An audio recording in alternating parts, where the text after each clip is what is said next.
So that's what happens with whips. Knives, again, throwing knives came about probably from as early as somebody realized they could throw a knife. And then you got a couple of guys together that would say, well, I can do that better than you can. It was a common sport during the War of Northern Aggression that the soldiers would get out there and they would, before a battle, in order to loosen up some of the stress and strain, they would throw their knives at trees and they would learn to throw in distances that way. In the Old West, the mountain men, when they'd come down for rendezvous, they would throw knives, axes, and tomahawks. You want to try something? Try throwing an 8.5-pound head double bit axe one day. That's an interesting thing all in itself. The knives are all different sizes and shapes.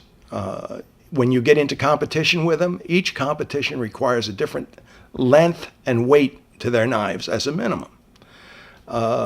I throw with the International Knife Throwers Hall of Fame, and they require a minimum of a 12-inch knife.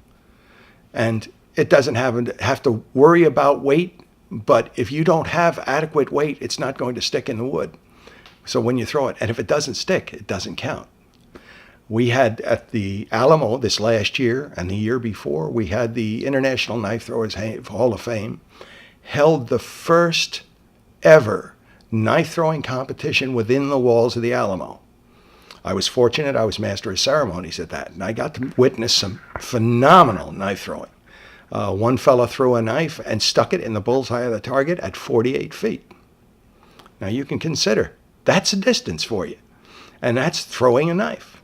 It makes people astounded. And I've seen people like Broken Feather. I've seen him throw a knife 73 feet and stick it in the target.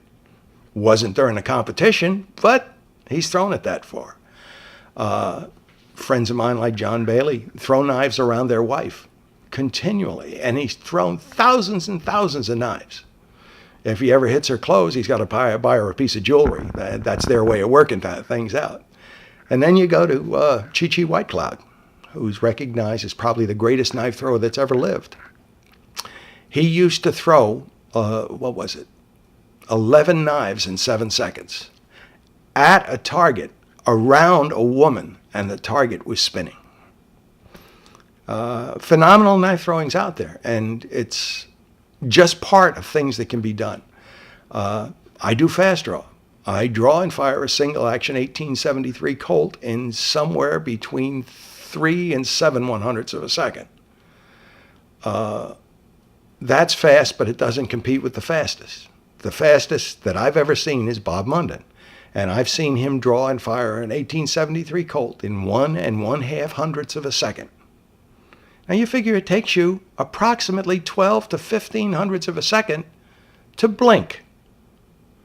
So if you don't see it when it happens and you don't have your eyes open, you don't get a second chance. It's over and done with and it's gone. Wow. Talk about interesting. Bill, can you tell us a few of the places that you'll be appearing at this summer?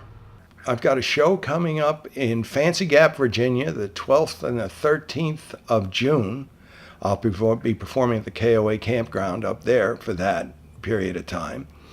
I've got another show supposedly out in St. George, Utah in the end of August.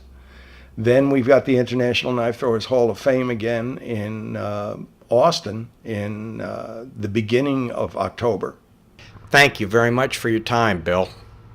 Oh, you're welcome.